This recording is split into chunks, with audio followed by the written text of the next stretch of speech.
Bienvenido, doctor Espinosa, después de tiempo. Después de tiempo, Jaime. Tenía que llegar un 7 de diciembre para volvernos a ver. Si Castillo no hubiese hecho lo que hizo el 7 de diciembre y seguía sus instrucciones, que, entre otras, le indicaban a Castillo ir al Congreso, comparecer, el dato que manejaban era que no había los votos, pero ahora resultan versiones recientes que dicen, no, pero en la madrugada se enteró que sí habían los votos. Nunca se lo dijo. ¿Qué es lo que todavía nos falta saber que usted sabe?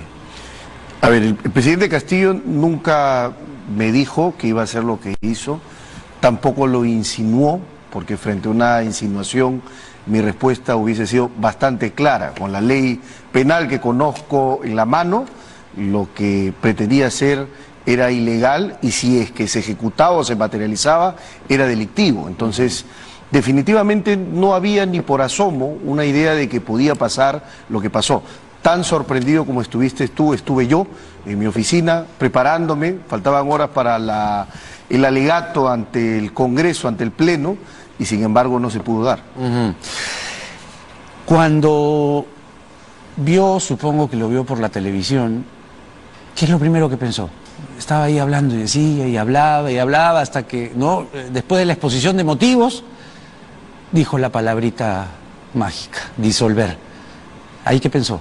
¿Qué es lo primero que se le vino a la cabeza? Que la Constitución está por encima de todos, por encima del presidente, por encima del abogado, por encima de todos, y hay que respetarla. Ajá. De manera que mi defensa se había construido sobre la base de respetar escrupulosamente el orden constitucional. Muchas veces debatimos acá sobre el escudo protector del 117, sí, y el presidente destruyó ese escudo protector al leer ese mensaje a la nación. ¿O será que se cansó? Que dijo, ya, me juego la última bala de plata y que pase lo que tenga que pasar. Ya me hartaron. ¿Puede haber pasado algo así en él? No creo que haya hartazgo, yo creo que lo engañaron. Creo que el presidente fue engañado. Engañado. Ahora, vamos a determinar quién fue. Las investigaciones tienen que esclarecer quién o quiénes han sido. Porque tú decías algo hace unos minutos y el presidente tenía una característica, y es que podría decirse que tenía una personalidad oscilante. Entonces iba de un punto a otro en cuestión no de horas ni minutos, sino segundos. ¿Segundos? Entonces, claro. Entonces, A ver, un ejemplo, un caso, a ver. voy a poner un ejemplo muy concreto, y con esto no violo nada del secreto profesional porque se dio a conocer públicamente. Yo estaba en la oficina y estábamos preparándonos porque habíamos escuchado de que se iba a pedir un impedimento de salida del país para la primera dama. Y el presidente en una conferencia de prensa dice, la primera dama va a entregar su pasaporte. Y no lo había consultado conmigo, que era el abogado de la primera dama, porque si bien el presidente, yo compartía defensa con el doctor Palomino, Pachas, pero en el caso de la primera dama, la defensa era exclusiva a mi cargo. Entonces entenderás mi sorpresa, mi estupor y luego mi enfado, que se lo hice saber, cuando digo, presidente, perdón, pero primero que todavía no llega el pedido. Y segundo que entregar o no el pasaporte hace parte de la estrategia de defensa que me han encargado. No, sí, doctor Benji, disculpe, lo que pasa es que algunos abogados me recomendaron eso para evitar una prisión y que esta cuestión y la otra. Entonces, yo creo que eso revela bastante, es bastante elocuente en relación a que, pese a que nosotros teníamos toda la intención y hacíamos todo el esfuerzo para poder defenderlo a él, a la primera dama, sin embargo, hacían que cometa traspiés algunas personas que yo no sé si es que o eran ignorantes en derecho o deliberadamente querían que el presidente incurra en errores.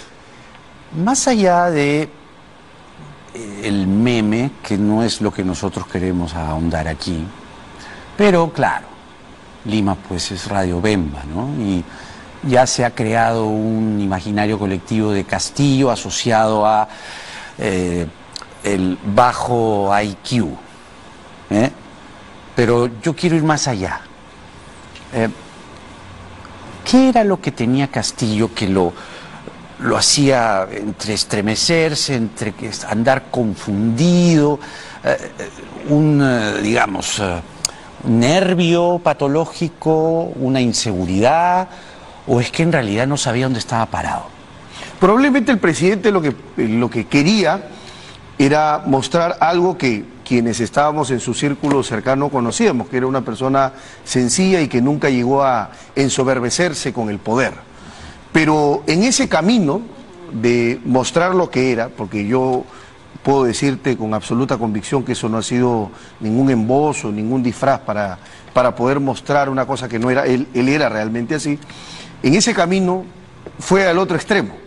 Y entonces fue pendular y básicamente escuchaba a todos, y al escuchar a todos finalmente terminas arrebatándote decisiones que te corresponderían tomar a ti como jefe de Estado. Entonces creo yo que esa indefinición es lo que ha caracterizado al expresidente Castillo. ¿Y poco acervo, poco cultivado, o es que a veces con el pánico escénico uno se le olvidan las cosas? Porque, a ver, él ha dejado pues algunas frases que ya son hilarantes, ¿no? Si el pollo, si Croacia con Rusia, que en el mundo existen 1200 países. Eso también puede ser fruto del nervio, el pánico escénico, ¿no? Que se te nublan las ideas. ¿Era eso o es que en realidad el presidente carecía, digamos, de bagaje, de ilustración? En las conversaciones, en los diálogos que uno entablaba con él, primero lo que uno percibía es que era una persona lacónica, de expresiones cortas, mesuradas, prudentes, de un gran sentido del humor, debo señalar. ¿Así? Y sí, no era el mismo desenvolvimiento el que tenía cuando estaba frente a frente que cuando estaba frente a la multitud o probablemente frente a las cámaras. ¿Humor como digamos, cómo desplegaba su humor? Porque siempre que estábamos en reuniones y piensa que tocábamos temas serios, decía, por ejemplo, en Chota decimos esta cosa, y en Cajamarca se menciona esto, y contaba o anécdotas o bromas, y siempre tomaba el pelo a los ministros, a sus propios abogados. ¿A usted también? Sí, claro, hilarante, era una personalidad hilarante. No, en relación, por ejemplo... Puede saber, ¿no? No, por ejemplo, en relación a que ya de tanto escucharlo, doctor, ya me estoy convirtiendo un poco abogado, ¿no? O ya mi vida pasa más en leyes que en decretos y en órdenes de gobierno, claro, ese tipo de cosas. Claro, pero el día que él hace lo que hizo, a la mañana, y aquí en este programa lo leímos de manera, ¿no?, textual, el señor Salatiel Marrufo, que fue hombre de confianza suyo, lo apuntó directamente y dijo que había recibido dineros. Ese puede haber sido también un motivo para quemar todas las naves y decir, ¿hago el golpe? No creo. Una ¿Cierro noche la antes, fiscalía? no lo creo. Una noche antes, reunidos en Palacio, yo fui quien dijo, y hay que prepararnos porque mañana probablemente la antesala, dado que ya sabíamos que iba a declarar Marrufo, en la Comisión de Fiscalización del Congreso, que era precisamente la comisión menos amistosa y la que tenía menos afecto con el presidente Castillo, iba a declarar horas antes de la discusión de la vacancia en el Pleno. Entonces yo le dije al presidente, preparémonos a que pueda lanzar cualquier afirmación, que le entregó dinero, que hizo algo por su encargo, que haya tomado su nombre, en fin. Entonces, no creo que haya sido el acabose o el punto de quiebre, porque además, un año después, hoy lo único que tenemos es la palabra de Marrufo. Y no hay otra prueba que escolte la palabra de Marrufo. El dicho de Marrufo, pero no hay un hecho comprobado. No hay una evidencia objetiva, no hay una prueba concreta. Y el exministro de Vivienda, Heiner Alvarado, también habría apuntado a Castillo. No. Meses después. ¿No ha corroborado lo que Salatiel Marrufo señaló? No, porque según la información que ha declarado su propio abogado, Heiner Alvarado no acepta los cargos, no es colaborador. Y no acepta los cargos ni es colaborador porque se declara y se sabe inocente. De manera que la manera en que la Fiscalía podría llegar a Castillo sería con Heiner, pero si Heiner está diciendo esos hechos son falsos, esas imputaciones son infundadas, entonces no hay vinculación con Pedro Castillo. ¿Usted entonces cree que Castillo no es un corrupto? Nunca lo fue. Yo creo que no es un corrupto, como creo que en todos los casos a las personas que se le imputa determinados actos tiene que probarse en un juicio público, y el caso Castillo está todavía muy lejos de llegar a un juicio público porque está en etapa de investigación. Claro. Va a cumplirse los 18 meses, probablemente pidan una prolongación, se continúa ampliando la investigación y recién después se llega a la acusación. ¿Y Zarratea qué fue para usted? ¿Por qué irse a, ¿no? Además una calle poco iluminada, a un inmueble que no era un inmueble oficial, no se despacha allí, y las personas que entraron y salieron en el tiempo que él tenía este despacho alterno, pues tuvieron, ¿no?, un acercamiento que en algunos casos rozó lo ilegal, lo, vamos, indecoroso, ilegal, oscuro? ¿Por qué Zarratea? Bueno, yo diría que probablemente la falta de acervo, manejo o experiencia del presidente lo haya llevado en ese momento a tener reuniones que no correspondían, que eran impropias. Yo te digo categóricamente, esas reuniones son impropias, no corresponden a un jefe de Estado, que en todo caso las reuniones tiene que tenerlas dentro de la casa y de ahí salieron del Palacio, negocios no fuera. También, pues, ¿no? No lo sé. Hablaron de dineros. No lo sé, pero en todo caso, si es que hay una carpeta... Sánchez, por ejemplo. Entiendo que hay una carpeta que es el caso Zarratea, tendrá que darnos luz sobre eso o no. Si finalmente fue una conjetura o hay una hipótesis que se sostiene sobre prueba. Claro, pero Sánchez, el dueño de la casa de Zarratea, terminó fugado. Silva terminó fugado. Los sobrinos también. Entonces nadie se va, pues se las pica porque no hemos estado haciendo nada, ¿no? Bueno, esa es una lectura. La otra lectura puede ser, conociendo que el sistema penal peruano no se caracteriza por su predictibilidad y su garantía y su protección a la libertad, probablemente estén protegiendo su libertad frente a decisiones que consideran ellos que no son las más adecuadas o justas. Esa es una lectura, digamos, de un buen abogado. Pero Sí, la lectura, digamos, ya más global, completa, integral, repito, nadie se va así nomás porque sí, ¿no? Y hasta ahora no aparece. Es que creo que esa es una lectura, digamos, que tiene un sesgo y hay un prejuicio. Entonces, si yo no doy la cara... Sí, mira, si yo no doy la cara es porque algo estoy ocultando. Pero puede ser, si yo no me presento es porque dudo que la decisión que se haya dado sea una decisión justa, y mientras tenga un arma constitucional, por ejemplo un habeas corpus, para poder discutir si voy a estar libre y voy a afrontar mi proceso libre o no, en todo caso espero el tiempo a que se decida. Claro. A la distancia, con el año transcurrido, ¿cómo ve usted al desolado Castillo, digamos, que ahora se le acaba de ir el vecino, ¿no? Fujimori, digo, esto solo queda Toledo y él. ¿Cómo lo ve usted? ¿Cómo finalmente lo recuerda y a la distancia dice, caramba, ¿no? ¿Se le ha, digamos, removido un poco el recuerdo? A ver, en el plano afectivo yo le mantengo un gran aprecio al expresidente Castillo, eso no cambia. Tengo pena como ser humano, compasión por supuesto por la situación en la que se encuentra. Una celda es una célula, es una jaula, es un espacio, decía, yo recordaba mucho un profesor argentino, Binder, que decía, finalmente las cárceles no son otra cosa que máquinas para triturar la carne humana de las personas. Entonces, vistas las cosas así, aun cuando el lugar donde él está no está hacinado, porque está solo él y Toledo, pero cárcel es cárcel y privación de libertad es privación de libertad, siento bastante pena y compasión por él. ¿Solo eso?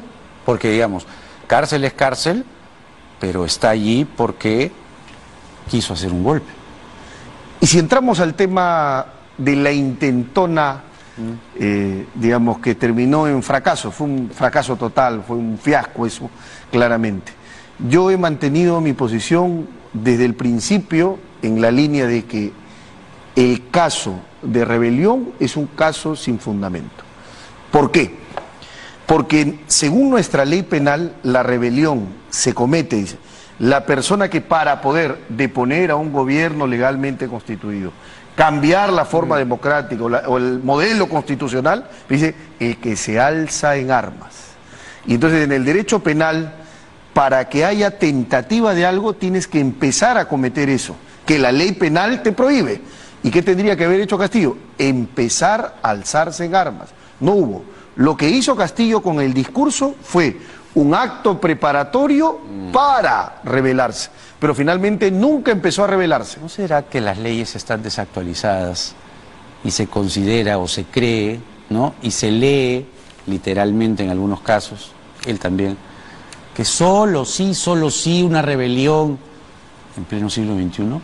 ¿En el 2023 acaso solo una rebelión se hace con armas? Mejor se hace con computadoras. Oiga. Entonces el trabajo del Congreso es en reformar una ley que puede estar vetusta, pero lo que no puede hacer. Los buenos abogados es también interpretar la ley actualizándola a los tiempos de ahora. Allí donde la ley es clara no cabe ninguna interpretación. Es clara, no, es incompleta. No, es clara, es clara. Ah, sí, clara, claramente incompleta, sí, claro. Otra discusión es si es que debe ser reformada, y esa es tarea del Congreso. Pero la falta de tarea del Congreso o de la diligencia del Parlamento no puede suplirse con el activismo judicial. Bueno, el activismo judicial, vaya usted a saber, pero yo estoy siendo o queriendo ser interpretativo para bien de la ley. Porque una rebelión se considera, parece que ese texto lo hicieron pensando pues en los hermanos Gutiérrez, ¿no? Más o menos. Entonces, ¿no? Siglo XIX. Ahora no. Y además en este caso, él se rebeló, digamos así, al orden establecido, a la Constitución y al marco normativo, desde el cargo más poderoso que hay en el país. Y con unos papeles, bueno, temblaban los papeles, pero él era el presidente. Entonces, allí hay cosas que se prescinden o se interpretan convenientemente o adaptándolo a la realidad. Yo podría decir que el arma era el papel, que el arma era la palabra, que el arma era el poder, solo que no supo ni siquiera juntar un tanque. Claro, es que, ¿no? El tema es que esa interpretación expansiva, amplia y ancha, Jaime, que probablemente sea válida en el escenario periodístico, no lo es en el ámbito jurídico. ¿Por qué? Porque la ley está tienes actualizada. razón, que nuestro Código Penal del 91 recoge la prédica, el predicamento del Código Penal de 1924. Mira qué antiguos somos, ¿ya? Pero también debe reconocer que en todo caso es al Parlamento a quien le corresponde hacer las reformas y los ajustes, las actualizaciones del delito a los tiempos actuales. Mientras eso no pase, el juez está atado de a manos, y lo que tiene que hacer el juez es no preferir la sociedad, la ley, no, tiene que preferir a la persona, porque el principio de legalidad es carta magna del imputado. Sí, pero mire lo que me está diciendo, es bien interesante, bien interesante. En tanto la ley esté desactualizada, pasamos esto como una proclama, un discurso de un pobrecito que al final se está es una infracción constitucional. Para mí es una infracción constitucional, pero no es delito. Claro, artículo 46 de la Constitución. Nadie le debe obediencia a un gobierno usurpador, y él estaba usurpando el orden establecido. Estaba queriendo resquebrajar el orden constitucional. Punto. Claro, que es la cláusula de desobediencia civil de nuestra Constitución. La discusión se hace un poco larga de que no, que el procedimiento aquí, no, que la cosa allá. Pidieron restitución en un momento, era de locos, ¿no? Sí, pero ese es otro punto. Creo que el punto concreto, Jaime, que tenemos que detenernos a analizar es una ley penal, ¿cómo se mira? ¿Se mira a favor de lo que el pueblo quiere, de lo que uno cree que debe ser o de lo que es? De lo que yo veo. ¿De lo que es? De lo que veo. No, de lo que está en la ley penal, no de lo que... No, el no, 346 del Código Penal. Pero, a ver, ¿qué es más importante? ¿La ley, escribirla en piedra, o que la ley sea una herramienta para castigar a quien quiso romper el orden democrático? Como no hay ley y la ley está incompleta, pobrecito, vamos a parchar ahí con algunas cosas. No puede. No, es que el parche no cabe. Los jueces no pueden ser salvavidas de imputaciones como fallidas. Como el texto se inspira en 1924, donde habían balas, ¿no? Escopetas, se iban a duelo. Y ahora estamos en 2023 y el señor quiso ser un dictador. Planteó el otro delito, que es el abuso de autoridad, pero no tiene la estridencia de la rebelión, porque una cosa es plantear abuso de autoridad y otra cosa es plantear rebelión. Pero el derecho penal pues no puede estar utilizado pues con fuego pirotécnico, digamos, hay que generar luces, hay que generar atenciones, hay que generar conmoción, no, para eso no sirve el derecho. Fuego pirotécnico, claro. Pero para eso se pide una interpretación al garante la constitucionalidad, que es el TC, por ejemplo, ¿no? Y que todavía no se ha pronunciado. Imagínese, pues. Veremos cómo se pronuncia. Hay algunos sabios. Pero se da cuenta lo que estamos hablando finalmente. Usted dice, sí, la ley dice eso, la ley dice que tiene que estar con un rifle, ¿ah? No hay ninguna arma, no hay nada. Entonces, el que se alce armas. Claro, por eso. Pero las palabras no pueden ser armas. ¿Ah? Las palabras no pueden ser armas. Probablemente en la poesía la palabra puede ser arma. No, es que no. Una figura retórica. Qué bueno hubiese sido que Castillo recitase a Vallejo. Encima, varias partes eran copiadas del discurso de Fujimori del 92. Entonces, sí, es cierto. Quiso ser un golpista. Entonces, pasar por agua tibia, eso a mí me preocupa. A ver, a mí me preocupa. Tenemos un punto que es, quería hacer algo. Eso es acto preparatorio. No lo supo hacer. No podía encaminarse a eso porque no tenía los elementos y las herramientas para hacerlo. Entonces lo que hay es un acto preparatorio de rebelión, pero el acto preparatorio es impune. Hay una decisión que se comunica al país a través del canal del Estado. Eso no puede quedar así como que en agua tibia, ¿no? Pero no se alcen armas, insisto. Claro, pues. No se alcen armas. Yo le digo que hay que interpretar eso bien. Ahora, el general Manuel Gómez de la Torre, ¿no?, el jefe del Comando Conjunto, ha informado, ¿no?, admitido hoy que se reunieron con algunos abogados constitucionalistas para que entendieran bien qué cosa es lo que había pasado el 7 de diciembre, ¿no? Entonces vamos a escuchar lo que dijo hoy. Adelante. Mire, la decisión no fue producto de solamente lo que se expresó en televisión. Nosotros ya veíamos que venía una situación. Entonces nos hemos estado reuniendo previamente, tal vez 2 meses antes, con asesores, con constitucionalistas, porque respetamos el Estado de Derecho. Queríamos estar seguros de lo que se debería hacer, lo mejor para nuestra democracia, para nuestra población. Y ese es producto... O sea, no fue solamente producto del mensaje, ya ustedes venían... No, por supuesto. Fue porque amamos al Perú como ustedes. Ese mismo... Bueno, hicieron una interpretación, buscaron a alguien que les haga la interpretación, les explique lo que había pasado y finalmente salió el comunicado del Comando Conjunto, ¿no? Si seguimos las líneas de lo que dice el general Gómez La Torre, el problema está en que van a la asesoría del constitucionalista cuando esta discusión, además de constitucional, tiene que ser aconsejada por un abogado penalista. Entonces, han buscado al neumólogo cuando este es un problema que tenía que resolver el cardiólogo. Si escuchamos al general, eso es lo que está diciendo. No estoy tan seguro de eso, ¿sabes? Porque la ley de leyes es la Constitución, por supuesto. Y el primer texto que él había vulnerado es la Constitución, porque cuando él se erige presidente, jura con la mano sobre la Constitución. Y la infracción a la Constitución tiene una consecuencia, que es o la vacancia, o la suspensión, o la inhabilitación.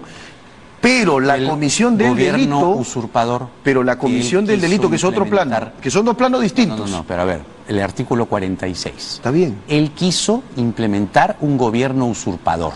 Pero el 46, repito, es... Nadie debe obediencia a un gobierno usurpador que viola la Constitución. ¿Correcto? Estamos claros. La cláusula de desobediencia sí. Clarísimo, le calza perfecto. O sea, como anillo al esa dedo. es la desobediencia justificada. Ya. Ajá. Pero el plano constitucional es, cuando el presidente viola la Constitución, es un infractor a la Constitución. Pero que sea un infractor a la Constitución no lo convierte en delincuente. Es que cuando dice usted infractor a la Constitución, le pone pues, ¿no? Lo embadurna. No embadurno, porque es la ley de leyes. No, es una infracción grave, por supuesto. Que él era el presidente. Por supuesto. Y él había jurado frente a la Constitución, él debe cumplir y hacer cumplir la Constitución, y no la cumplió. 118 quiso perpetrar un golpe de Estado. Fuera. Lo que te estoy diciendo, así Jaime, nomás, es que... ¿no? ¿O usted trata con guantes de ser un golpista? No, al contrario. ¿Verdad? Yo trato con firmeza como corresponde, pero tampoco me extralimito en mis juicios de valor. Entonces, repito, la infracción constitucional tiene su cauce, pero no porque infrinja la Constitución automáticamente por acto reflejo como un efecto espejo, cometes delito. ¿no? Eso es una cosa distinta. Por eso le digo, infringir la Constitución es colocarle un paraguas a una cantidad importante de infracciones a la Constitución, que están ahí. Pero que no son delito. Pero un golpe es... Constitucionalmente hablando, el delito madre, el delito de delitos. Un presidente no puede ser un golpista. Se va. Exacto. Pero la pregunta es, no hay ¿pero merece por eso estar en prisión? Es otra pregunta. La infracción dígame. a la Constitución genera que pierda el cargo de presidente, pero Ya.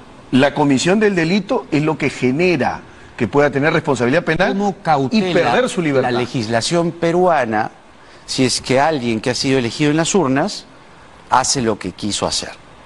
¿Cómo se cautela eso? Lo que tiene que hacerse es seguirse un debido proceso parlamentario inmediato. Y debe estar libre nomás cuando Espectoral. es un peligro para la sociedad que pueda resquebrajar el orden democrático. Él lo quiso hacer. Entonces, usted lo deja libre.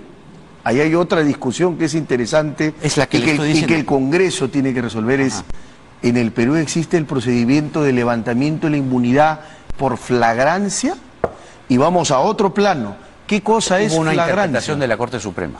Esa Ahí, es su en el interpretación, medio. sí. Claro. ¿Qué cosa es flagrancia? Flagrancia es ver como el fuego arde. De eso Flagrancia es lo que vimos todos en el mensaje. Estaba cometiendo el delito ante todo el país. No. ¿Tú lo viste alzarse en armas? ¿Tú lo viste escuchar un comunicado, un discurso? Vuelta a las armas. Flemático, soliviantado, equivocado, trémulo, está bien.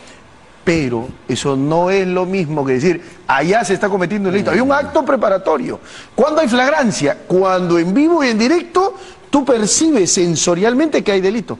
No, pero no hay, pues. Sensorial es la cosa. Por supuesto, la definición. Yo percibí, lo vi, creo Sensorialmente, que a través de todos lo tus vimos. sentidos. Disolver temporalmente el golpe. Infracción a la Constitución, Golpe. no delito. Golpe de Estado. Golpe de Estado. Son dos cosas distintas, pues. Golpe de Estado. Una cosa es... No, es que el golpe es una categoría de la teoría política. O sea, este concepto golpe de Estado.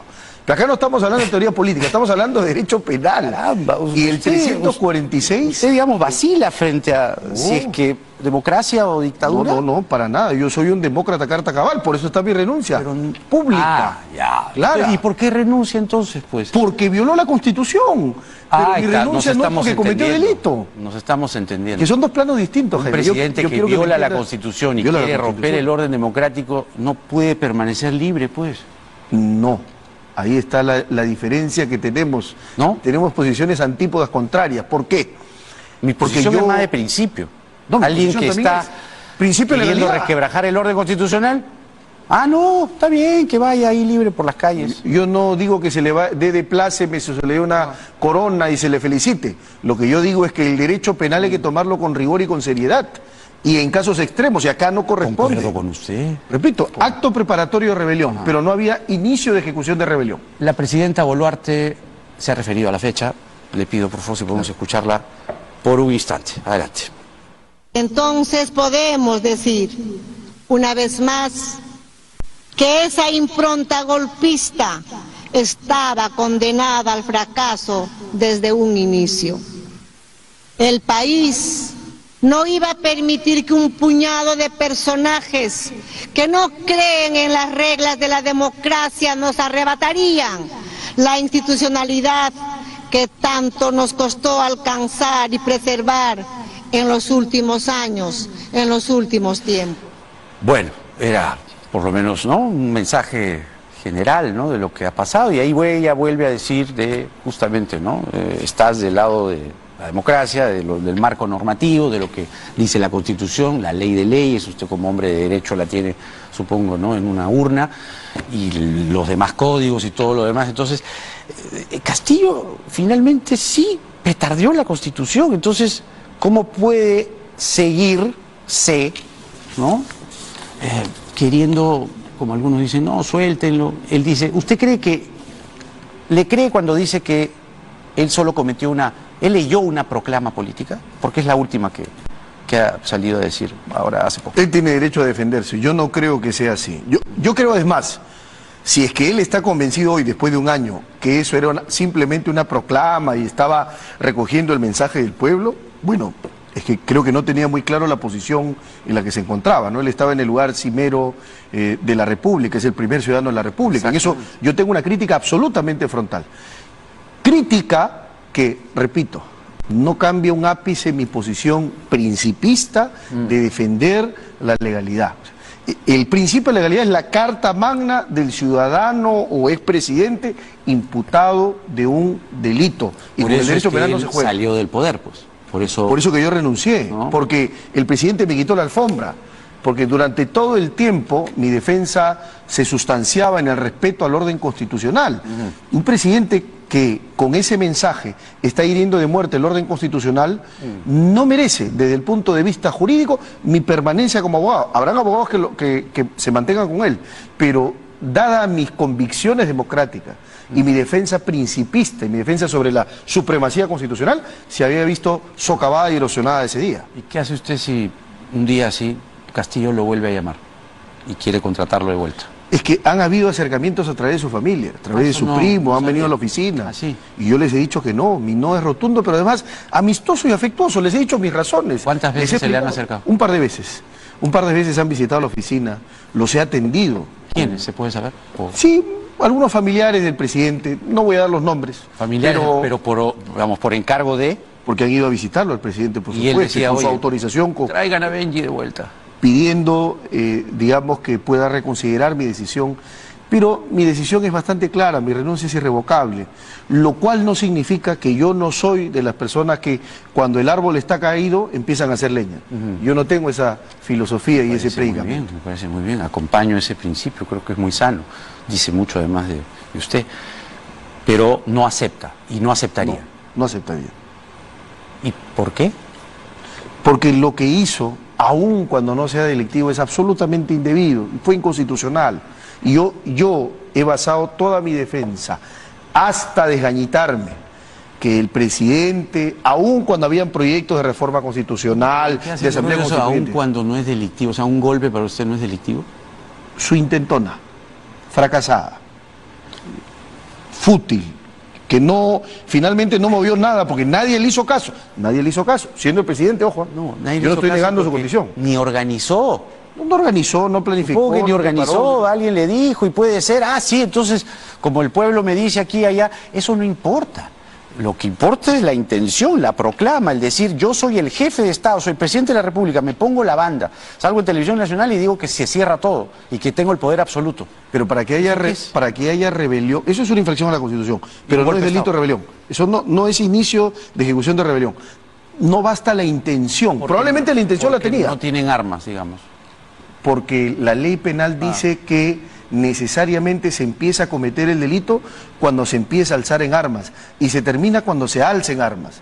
O sea, tentativa como se está planteando, artículo 16 del Código Penal, es el que empieza a cometer un delito pero no lo consuma. Está decidido a cometerlo, pero no lo consuma. Entonces, en este caso la discusión es, ¿empezó a alzarse en armas? No. ¿El pollo está vivo o está muerto? Más o menos es así la incógnita con la que nos quedamos, doctor. No, para ponerle un poco de humor. Yo le agradezco mucho. Jaime, un placer como siempre tenerlo por aquí. Gracias. Benji Espinosa fue abogado de Pedro Castillo, le pidieron 2 veces que regrese, pero él no aceptó.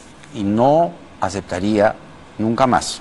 Lo ha dicho así, porque él es consecuente con sus principios y eso es digno de destacar.